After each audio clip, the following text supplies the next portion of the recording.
Boa tarde, pessoal, tudo bem? Boa noite já, né? Sejam bem-vindos a mais uma live do Concreto em Foco. E nessa live a gente quer responder uma pergunta importante, né?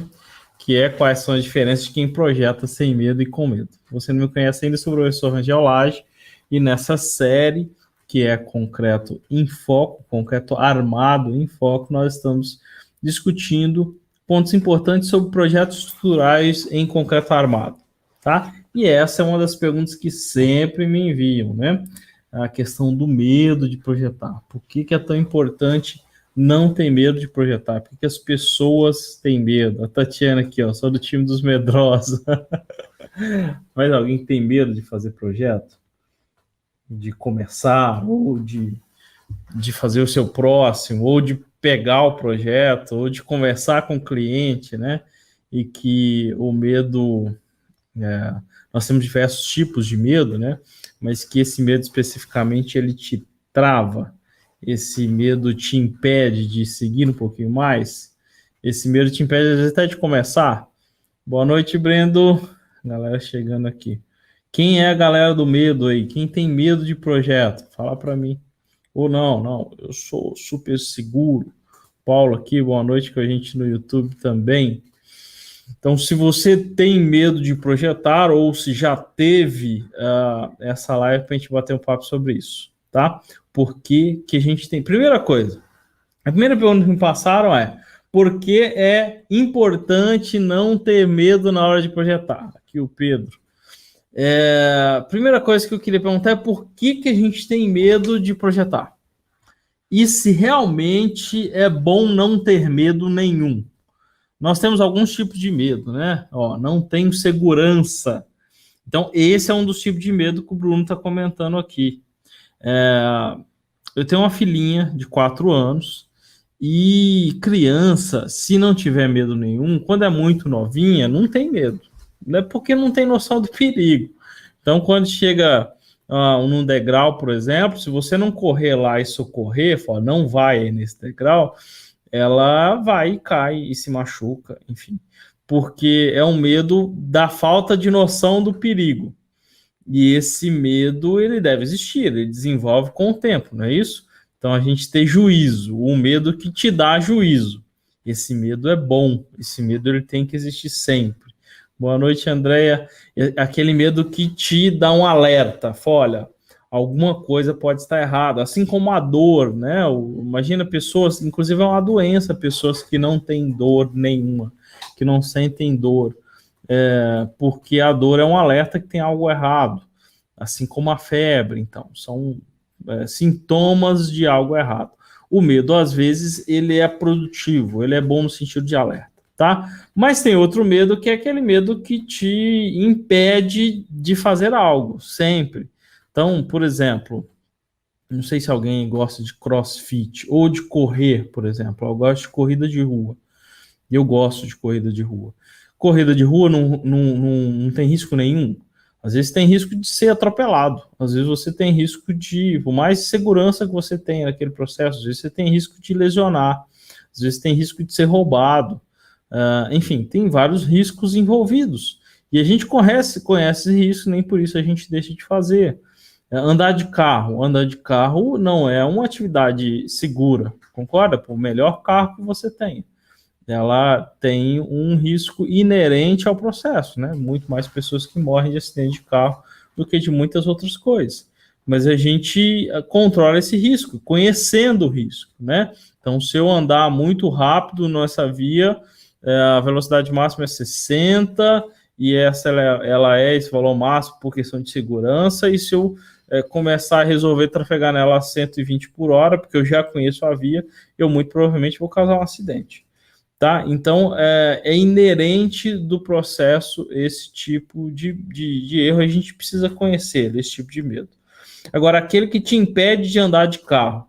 A minha mãe, por exemplo, a minha mãe não anda de bicicleta de jeito nenhum. Minha mãe tem 60 anos, não anda de bicicleta. Porque ela andou na infância dela, ela se ralou um pouco e gerou um medo traumático, um medo que ela não sobe na bicicleta de jeito nenhum. Tem pessoas que não dirigem carro por causa desse medo, né, de que eu posso matar alguém ou de que eu posso morrer. Então, esse tipo de medo é ruim. E aí, por que que isso limita e as pessoas não conseguem caminhar um pouquinho mais e convencê-lo? É uma das coisas que a gente está falando. E qual é a diferença de quem projeta sem medo de quem ainda tem medo de projetar? Tem pessoas que já projetam, não sei se é o seu caso, e não tem demérito nenhum nisso, não tem vergonha nenhum nisso. Pessoas que já projetam, mas continuam com medo de projetar. E como que a gente vai vencendo isso? Vamos por partes, né? Essas são as dúvidas principais. Vou voltar à primeira pergunta. Por que é importante não ter medo na hora de projetar? Quando você não tem esse medo limitante, esse medo que faz avançar um pouco mais, e esse medo, e tem aquele medo de falta de conhecimento que te caminha, esse controle, né, de qual medo que a gente está falando, ele faz com que os seus projetos sejam melhores. Porque, por exemplo, se eu estou projetando algo novo aqui no escritório, que eu não conheço, eu poderia ter o medo de, não pego porque isso eu não conheço, então não vou fazer. Isso é ruim. Não, beleza, eu vou pegar, mas eu tenho juízo. Se eu não tenho ordem de grandeza, se eu nunca fiz aquilo, eu vou pegar, vou procurar toda a literatura e vou procurar alguém referência nisso. Por exemplo, o Maurício entrou aqui com a gente. Se aparecer aqui para mim projetar uma estrutura em concreto protendido, cara, eu poderia simplesmente recusar, tá? Ou, às vezes a gente faz isso e indica um colega parceiro, ou eu vou pegar, porque tem mais coisa aqui junto, e eu vou contratar o Maurício como parceiro ou como consultor, e ele junto comigo vai fazer a protendido, né? Se eu tivesse simplesmente medo e me travasse, eu falar com o cliente, isso simplesmente não faço e acabou, perdi o meu cliente. Né, o Maurício, é esse o caminho. Quando a gente tem esse medo que nos leva a esse juízo, é importante. Por isso não fiz inscrição para uma vaga hoje, o medo de projetar algo para alguém, faço apenas residências minhas por puro medo ou insegurança, sei lá. E é isso, esse medo, Isa, que te fez perder uma vaga, esse medo que te fez fazer o projeto, é um medo limitante. E aí, por falta de segurança em prosseguir, você para por aí. E esse tipo de medo a gente tem que vencer. E como vencer, né? Por que engenheiros têm medo na hora de projetar? Por que tem medo? Aqui, ó. O próprio Elis já comentou. Porque eu tenho medo de cair, eu tenho medo de alguém morrer, eu tenho medo de... isso não tem só... Assim, ó, entendam. Lógico, estruturas, um ponto-chave, um ponto cerne, um pilar, digamos assim, da estrutura é a segurança. A gente tem que produzir, construir estruturas seguras, tá? E para a gente tem estado limite o último para nos atender isso. Mas eu também tenho que lembrar do chamado estado limite de serviço, porque a gente não constrói casas, prédios, edificações como um todo só para não cair. A gente tem que construir para que ela seja econômica e para que tenha condições de uso adequada para a finalidade dela. Então a gente tem que ter sim esse receio, né, de, olha, se eu errar nesse cálculo, pessoas podem morrer. Além disso, se eu errar nesse dimensionamento para mais ou para causar manifestações patológicas por insuficiência de alguma coisa, um detalhamento incorreto, enfim, todos esses detalhes, eu vou ter o bem de uma família prejudicado, e às vezes é o sonho de uma família. Então a gente tem que ter esse intuito, entender o porquê então que a gente tem medo. Porque envolve grandes responsabilidades, porque vidas podem ser perdidas, porque eu posso estar colocando toda a minha carreira em risco, porque sim, na engenharia estrutural, reputação, ela é muito importante, tá? A reputação sua como carreira, então zele por ela mesmo, isso é importante, tá? Mas às vezes, quando você está preocupado exageradamente só com a sua reputação, você não faz nada. Então, por exemplo, as pessoas que nunca se decepcionam, as pessoas que nunca erram, é porque nunca tentaram nada de novo, né? Então, faz parte do processo. O que a gente não pode na engenharia estrutural é errar e passar isso para o cliente. A gente tem que ter sempre esse check, essa chave. E quem é essa chave? É o seu mentor, é um ATP, é alguém que vai verificar se isso está coerente ou não. Então, por exemplo, a Tatiana que comentou, ou a Isa, nesse caso, se você apareceu a vaga, e se você tivesse a segurança que naquele processo, naquele desenvolver, se você tivesse alguma dúvida ou se você quisesse que alguém simplesmente desse uma olhada para saber que se você está fazendo está correto e se está coerente, é muito mais do que só estar correto, também estar coerente, você não caminharia um pouco mais? Né? Ó, estudar um assunto que é um novo desafio, qual é alguém que tem experiência, pode ser um mentor, um parceiro, né? Eu até considero um parceiro como mentor também. Não sei se diria isso é um medo, talvez responsabilidade e juízo, é isso aí. Responsabilidade e juízo é um medo que tem que existir sempre. Eu ainda tenho receio, né? Dependendo do que eu vou fazer. E aí, esse receio faz com que eu procure alguém mais experiente para que ele possa fazer esse double check. Tá? Na área que eu domino hoje, eu sou seguro naquilo que eu fiz. A gente já fez 300, 400 edifícios, né? Eu já participei diretamente. Então, a gente tem essa ordem de grandeza, tem esse caminho, mas às vezes acontecem situações muito diferentes. Aqui o Lucas, ó, eu vejo que estruturas são um grande obstáculo para engenheiros, para nós engenheiros. Porém, ainda como acadêmico, tenho muito interesse na área de estruturas, mas como também tenho um pouco de insegurança também. O medo é bom conter o excesso de confiança. Temos cautela, o jeito é ir começando aos poucos com algum apoio. Esses dias eu vi uma entrevista de um cara do UFC, acho que é o Minotauro. E aí perguntaram isso para ele, foi em algum desses podcasts, eu não vou lembrar onde, tá? Não sei se foi do Caio Carneiro, não vou lembrar. E aí perguntaram para ele, cara, como que você sobe naquele ringue sem medo? Eu falei, cara, de jeito nenhum, eu subo com medo. E eu entro lá dentro comigo, falei, você é um Minotauro, você já ganhou quase todas que você lutou. Eu falei, pois é, mas se eu subir lá em cima sem medo nenhum, eu vou perder. Eu vou embora. Então, o medo dele não é que ele, cara, ele sabe que ele sabe lutar, ele já estudou o adversário, ele já está preparado para aquilo, a vida dele foi para aquilo. Mas quando ele sobe com aquele medo de juízo, aquele medo que se ele baixar a guarda, a gente sabe que a grande maioria dos acidentes de carro acontece quando a pessoa está chegando em casa. Isso é uma estatística. Porque quando ela está chegando, fala, aqui eu já conheço, estou tranquilo, dá aquela relaxada e aí se acidenta, próximo de casa.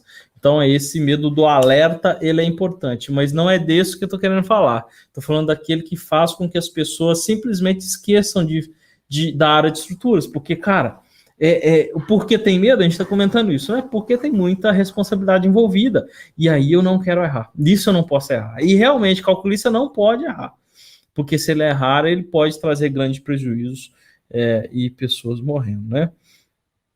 Ó, o pessoal tá falando aqui, ó. Professor, eu não sou engenheiro, mas tenho um pouco de conhecimento na área civil, mas tenho medo, pois tenho orçamento para fazer 4 kitnets, que eu sugiro. Sugiro, Paulo, que você procure um engenheiro. Aqui a gente tem vários e bons parceiros que vão te ajudar a ter o melhor resultado. Tá, o Márcio aqui com a gente também. Uma grande oportunidade para aprender e me especializar. É esse o ponto. Tá, e é uma das coisas que eu incentivo os alunos. Pega o projeto. Apareceu um projeto para você fazer, pega. Tem gente que às vezes tem até medo de divulgar que trabalha com projeto de estrutura, porque vai que aparece, e aí ele não caminha, né? O que é medo, o que é falta de confiança na hora de projetar. Então, assim, ó, como vencer isso, né? O processo. Primeira coisa é a única forma, minha mãe, por exemplo, que tem medo de andar de bicicleta, a única forma dela retomar e poder ativar o sonho dela andar de bicicleta, hoje, com 60 anos, qual que é a única forma dela fazer isso? O que vocês acham? Dá um conselho para minha mãe. Minha mãe, ela abandonou o sonho de andar de bicicleta. Aqui, ó. Tatiana, eu mesmo não divulgo, porque vai que aparece. Minha mãe voltou, eu quero andar de bicicleta. Mas quando ela era criança, ela tentou, caiu, travou. Hoje ela morre de medo. Como que ela vence esse medo? O que vocês acham? Se fosse dar um conselho para ela, se ela estivesse assistindo, ela assiste. Ela tá sempre no Instagram. Como que ela perderia hoje o medo de andar de bicicleta e ela realiza o sonho de andar de bicicleta? Eu gosto de sentar o exemplo de bicicleta porque não é algo tão complexo do ponto de vista teórico. Mas, cara, envolve muita coisa, né? Envolve equilíbrio, envolve velocidade, envolve, enfim, uma série de coisas físicas aí. Ninguém vai ajudar minha mãe? De boa? Ó, o fato de pegar um projeto e a possibilidade de não entregar um bom serviço também é um medo a se vencer. Perfeito, concordo. Andando novamente, aprendendo a cair. Tenho materiais para publicar, mas o medo me impede de publicar. A Raquel comentando. Andando. É exatamente esse o ponto. Andando. Eu só vou conseguir isso fazer se eu for lá e falar, mãe, vem cá, vamos comprar uma bicicleta. Não precisa ser a melhor bicicleta, é uma bicicleta decente, uma bicicleta que funciona, uma bicicleta conhecida. Eu vou lá com a senhora, vamos lá, vou pegar na sua mão, eu vou te ajudar. Cair faz parte do processo, né? Mas a gente cai com segurança, coloca uma joelheira, coloca o capacete, coloca os equipamentos, e aí vai bater aquele susto, mas no próximo, a senhora já sabe onde errou e vai fazer de novo. Se no primeiro, terceiro tombo ela cair, não vai para frente. E aí tenta, melhora, faz, amanhã pratica mais um pouco. Projeto estrutural, coloca uma rodinha, é isso aí. Tenta com a rodinha, coloca a rodinha, ajuda, depois tira a rodinha, mas eu tô ali do lado. Eu sou o mentor dela, às vezes coloca uma bicicleta do lado, e assim vai. Ela com 60 anos, com a minha filha de 4 anos, vai ser a mesma coisa. Quando ela resolver andar de bicicleta, coloca uma rodinha, caminha um pouquinho, ela vai se assustar, vai ter medo. Aconteceu com a minha filha a primeira vez que ela foi no mar. Viu de longe, cara, olha que experiência, né? Alguém já tá fazendo estrutural? Vai ter que andar. O Magno tá lá no YouTube procurando parceiros para projeto estrutural. Ó, tem oportunidade rolando lá no YouTube, tá? O Magno Brito. Quando ela foi a primeira vez no mar, foi litoral aqui de São Paulo. Ela viu de longe e falou: uau, que marzão, né? Que coisa da hora. E ficou toda empolgada. Acho que ela tinha 1 ano, eu acho. E que lindo, que não sei o quê. Aí devagarzinho ela foi, colocou um pezinho na água, meio assustada, mas adorando aquilo. Ela entrou mais um pouquinho e viu uma ondinha de nada, derrubou ela. Daquele final de semana, esquece. Nunca mais ela voltou lá na água. Passou um tempo para que ela entendesse e resolvesse voltar e entrar um pouquinho mais na onda. Então, às vezes, o pessoal pega o TQS, lança a primeira estrutura, olha para aquilo, realmente. Se você pegar só o conhecimento que você tem na faculdade, se eu entregar uma residência térrea, uma arquitetura, cara, você não sabe onde colocar o pilar, colocar a viga. Se entregar uma bicicleta para alguém, intuitivamente é muito difícil que alguém ande. Mas sabe que tem que subir, que tem que colocar um pedal, que precisa de um pouco de velocidade para ter equilíbrio. Se não cai, se parar, cai. Então, ter essas noções teóricas a faculdade traz de maneira importante. A gente junta num curso, numa Concreto Flix, de alguma forma, para te dar esses primeiros caminhos. E a única forma de você dar o próximo passo é fazendo. Mão na massa. Alguém colocou aqui numa caixinha de perguntas que eu coloquei que o medo dele de iniciar era sair do abstrato. E realmente parece que estrutura às vezes é muito abstrato, né? Quando você começa a fazer os seus primeiros, essa abstração deixa de acontecer. O Mike, vou ter que fazer seu curso, ó. É isso aí. Mas vem para o Concreto Flix semana que vem, é gratuito, não tem pegadinha. O pessoal é gratuito, é totalmente gratuito. Tá? Com auxílio de alguém, é isso o caminho. O pessoal está perguntando para eu falar do início da minha carreira, como era lidar com insegurança na hora de projetar. Quando eu comecei, como funcionou comigo, tá? E às vezes a gente não adianta, o meu melhor é o único caminho. No meu caso, tá? Eu estagiei no escritório de cálculo, tá? Mas quando eu comecei, questão do medo, né? Eu não tinha noção do perigo. Porque quando eu comecei desenhando. Eu era cadista, eu era desenhista. Então, eu não tinha noção do perigo, eu só desenhava. E aí, realmente, a minha irmã que fala, não sei se ela tá aqui também, falou: Angel, você não tem medo, só não tem noção do perigo. E nesse começo eu realmente não sabia. Até que a primeira vez meu chefe levou numa obra, uma obra de alvenaria em 2008. Acho que tinha uns 3, 4 meses que eu estava no escritório já, mas não tinha muita conexão entre aquilo que eu desenhava e o que a obra fazia, tá? Para mim era um desenho que, sei lá, não tinha essa noção. Quando eu cheguei na obra e vi que os caras faziam exatamente o que eu desenhava, aí bateu medo. Cara, o que eu desenhar aqui, os caras vão fazer igual. Então, eu tive noção dessa responsabilidade. E aí, falou: não, se acalma, e a gente está aqui para te ajudar, para te orientar. E no escritório tinha sempre um double check.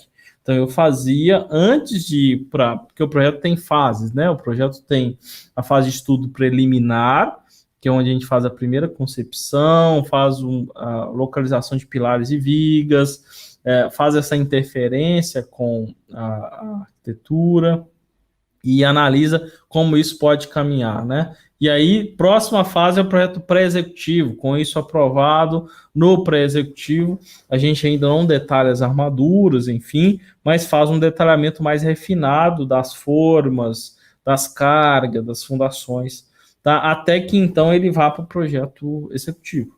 E aí, em cada mudança de fase dessa, tinha um double check dentro do escritório e muitos escritórios de arquitetura, muitas construtoras têm o que a gente chama de equipe de compatibilização, né? Que pega tudo isso e faz. Não é que ela vai ver se o projeto estrutural está certo ou não, mas ela faz a interferência com as demais disciplinas. Então, essa de verificar se o projeto estava certo ou não é feito dentro do escritório, e aí a gente tinha mais essa noção. Pode dar o próximo passo, porque aqui está seguro. Pode caminhar, que aqui está seguro. Até que no 20º projeto que a gente já fez semelhante, cara, eu já sei mais ou menos o caminho, a gente passou por ali, alguém mais experiente, que eram os chefes, já tinham vindo aquilo, e aí eu poderia ir com mais tranquilidade. E isso falta às vezes, sabe? Às vezes, no começo, quando eu trabalhei sozinho, eu já tinha passado por isso. Mas no começo, quando você está sozinho, igual o caso da Tatiana, às vezes ela está sozinha, é o que a gente chama de calculista independente. Você faz a sua concepção da maneira como você já enxergou as coisas, tá? Ou que você acha, ou que você já viu alguma obra, ou que já viu algum projeto. Faz o lançamento no software, é esse passo, né? A gente faz primeiro uma concepção, posicionamento de pilar, de viga, preocupado ali com a arquitetura, né? E o próximo passo, o próximo caminho é lançar no software. Lançou no software, quem está sozinho, normalmente, o que ele está preocupado é saber se passou ou não. Quer dizer, deu 0 erro grave, no caso do TQS, por exemplo. Que ótimo, pega e manda para a obra, ou no Eberica, ou o que for, e manda para a obra. E às vezes, esse mandar para a obra trava o negócio. Fala, cara, beleza, não deu 0 erro grave, mas será que eu não esqueci de olhar nada? Será que não passou nada? Será que essa realmente era a melhor solução? Hoje a gente tinha na comunidade aqui, ó, o André acompanhou, um colega que estava fazendo, deixa eu ver se eu acho ele aqui, ele estava fazendo tentar achar aqui, eu acho que não está aqui não, senão eu mostrava. Ele estava fazendo, acho que se não me engano, uma igreja ou um sobrado, não lembro, que o pilar não estava passando de jeito nenhum. Então ele postou lá, falou, galera, não está conseguindo resolver, o que acontece? Aí já vieram, falou, por que manda arquitetura? Por que você não posta, coloca o pilar aqui? Por que você não vira o pilar? Por que você... Diferentes possibilidades para o problema que ele tinha, os colegas ajudando.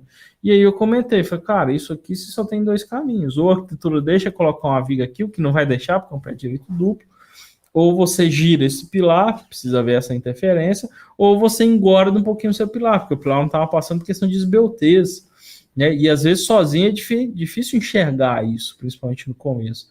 E aumentou um pouquinho a largura, resolveu o problema, o pilar não só passou, como ficou uma boa taxa, uma boa solução, os carregamentos melhoraram. E às vezes é isso, às vezes é uma dica de alguém que já tem cicatriz naquilo. Cara, eu já passei 2, 3 dias sozinho tentando resolver algo assim. E não ia.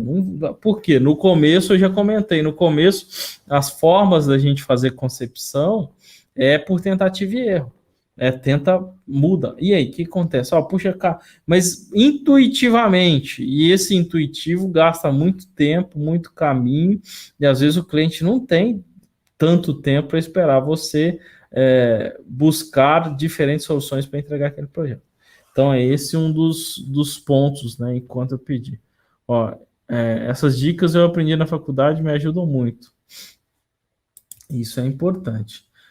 Por que engenheiros têm medo na hora de projetar, tem sucesso, e que têm medo ainda não tem sucesso? Pergunta, por que engenheiros que não têm medo na hora de projetar têm sucesso? E por que os que têm medo ainda não têm sucesso? Então, sempre separando o que eu estou chamando de medo, tá? Que a gente não quer aqui banalizar a questão do medo, não é isso. Esse medo de juízo tem que existir. Mas aquele cara que tem um medo excessivo e o medo que o impede, primeiro que ele demora muito mais, né? ele nunca trilhou aquele caminho, ou mesmo aquele que já trilhou, mas que tem um receio muito grande de caminhar e está tentando sozinho, ele vai ficar nos livros muitos dias, ele vai tentar processar diferente. No tentativa e erro demora muito mais. E aí, esse cara que demora absurdamente para entregar um projeto, e ainda quando entrega com receio, com aquela sensação de que será que isso realmente é o melhor para o cliente? Será que isso está tranquilo? Esse cara, o cliente sente isso, né? E esse cara perde mercado, ele deixa de crescer. Aquele que tem segurança, aquele que conhece o caminho, e esse fluxo é muito mais rápido. Até o papo com o cliente muda, né? Quem tem medo, tá? Se você for falar de projeto de estruturas e você tem medo do que você está projetando, esse papo não flui com o cliente. Esse papo fica meio travado. Esse papo o cliente sente, né? Vocês já foram num médico tratar de algum problema grave e você sentiu insegurança no conversar com ele? O médico, quando ele não sabe, ele já manda real, né? Fala, essa não é minha especialidade, eu vou te encaminhar com um cara especialista nisso. Ou ele vai pedir, eu vou pedir a segunda opinião de um colega, eu vou... Mas se você ficou com, pô, eu acho que isso é colesterol, hein? Ó, vou te dar um remedinho que eu tô achando que é. O cara falar assim, falou, eu acho que isso é um câncer. Cara, um assunto muito sério para ele achar alguma coisa, né? Então, sente e trava. E esse cara é difícil realmente ter sucesso. O método que foi falado ontem, quando se tem um método, tem segurança no que ele faz. Pronto. O Márcio comentou. Quando você tem um método, quando você tem um checklist, quando você tem noção do caminho que você quer trilhar, quando você tem previsibilidade dos resultados, você já imagina mais ou menos o que vai dar, quando você tem alguém para te ajudar naquele caminho, quando você tem uma estrada mais sinalizada, quando você tem câmera de segurança, quando você tem esse método, esse passo a passo, você vai mais seguro, porque você vê, poxa, eu sei que para eu chegar ali, eu tenho que virar à esquerda, andar não sei o quê. Se você chega e vê algo completamente diferente daquilo que era previsível, ó, eu acho que eu estou no caminho errado, eu preciso voltar e preciso de alguém para me caminhar. Então, é isso que o Márcio comentou, é método, é caminho, é teoria, é previsibilidade, tá? Então, esse é um dos pontos importantes. E aí a pergunta, tá, Rangel, eu entendi. Então, como que eu posso começar a perder o medo na hora de projetar? Primeiro ponto vem na Concretoflix, né? Porque é a melhor forma. Por que, Rangel, que você está falando tanto? É um evento gratuito, é um evento que eu vou colocar, a gente vai junto colocar a mão na massa, do zero, tranquilo, ó. Aqui eu vou falar de concepção, quais são as principais dúvidas de quem começa, que norma para você conhecer, como que eu aplico essa norma. Então, esse início, vamos abrir o TQS, vamos fazer esse tato, né? Agora você pode caminhar um pouquinho mais. Não, volta um pouquinho, que essa concepção que você pensou, ela dá para ser melhor. Gira esse pilar aqui, para a gente ver o que acontece. Então, vira, muda o diagrama, muda a fundação, muda a laje, muda a viga, muda todo mundo. Então, entender que a estrutura é, na verdade, o que a gente chama de pórtico espacial, não são elementos separados, que se eu girar um pilar, tem gente que fala isso, ó, lancei minha estrutura aqui no TQS, vamos pensar no quadradinho, com 4 pilares só. Eu vou fazer uma edificação um pouco maior, para vocês terem essa sensação de que vocês conseguem, tá? Que se seguir o método, se seguir o que eu tô falando, vocês vão conseguir. E aí vocês evoluem, né? Então, primeiro precisa andar de bicicleta para depois aprender as manobras. Mas com essa segurança do caminho. Quando você faz esse passo a passo lá e entender que se você girar um pilar, tem gente que pergunta, eu girei um pilar, mas eu quero processar só o pilar, não pode? Claro que não, porque se você mudar um pilar, você muda a condição da viga, muda na laje, muda na fundação. Você muda o poste como um todo, então tem que fazer sempre o chamado processamento global. Rainer, dica para quem está cursando engenharia civil, não tem experiência e quer saber mais de projetos estruturais. Rainer, o melhor lugar para você fazer isso vão ser 3 dias que eu vou responder essa pergunta sua aqui na semana que vem na Concretoflix. É gratuito, é online, o link vai estar lá na minha biografia. Aí lá, eu não vou conseguir responder isso em 3 palavras. Mas lá eu não vou assim... Sabe uma diferença? Inclusive na Bíblia tem isso. Ensina a criança no caminho que ela quer andar. Existe uma diferença entre ensinar o caminho e ensinar no caminho. O que eu quero ensinar a vocês não é só ensinar o caminho. Igual aquele professor de academia, né? Se você chega no professor de academia, que ele estudou na faculdade, conhece todos os processos, mas o cara é totalmente fora de forma, é totalmente desleixado, ele nunca conseguiu aqueles objetivos que você quer, depende do objetivo que você vai na academia, mas se é ter um shape legal e o cara não tem, você olha para ele e fala, cara, não vai rolar. Então, quando a gente ensina no caminho, falando, eu vou fazer junto com você, vem cá. É assim que eu vou fazer, faz aí também. Se estiver errado, eu vou te corrigir, eu vou te puxar para cá. Então, no Concreto Flix ou no Master, a gente está junto, eu te ensino no caminho. Você vem, você cola comigo, você vai estar junto comigo, não é só vou apontar, vai para lá. Fala, não, onde que às vezes você já chegou na cidade, já aconteceu, pessoal, cidade menor principalmente. Onde que é lá fulano de tal? Fala, vai ali, vira lá, não. Tem lugar que fala, eu tô indo para lá, vamos comigo? Vamos, mas você vai mais tranquilo, você vai mais seguro, aqui, vira aqui e tal. Aí aqui, ó. Aqui que você queria chegar, eu já fui aqui. E esse, ó, eu vou te dar uma dica. Se você for lá, imagina um ponto turístico, ó. Ali, assim, você vai ter melhor aproveitamento, sua estadia vai ser melhor. Ó, se você escolher esse caminho, isso que acontece, então eu vou te mostrar. Ó, lá, para lá, eu já fui. E lá, eu me estrepei todo. Então, se você não quiser se trepar, não vai por lá, não, vai por aqui. Então, ensinar no caminho é, sem dúvida, na minha visão, o melhor método para que você perca o medo. Então, não é só apontar e te deixar. E boa sorte, tem gente que fala, boa sorte. Não, vemos cá, a sorte nós vamos fazer junto.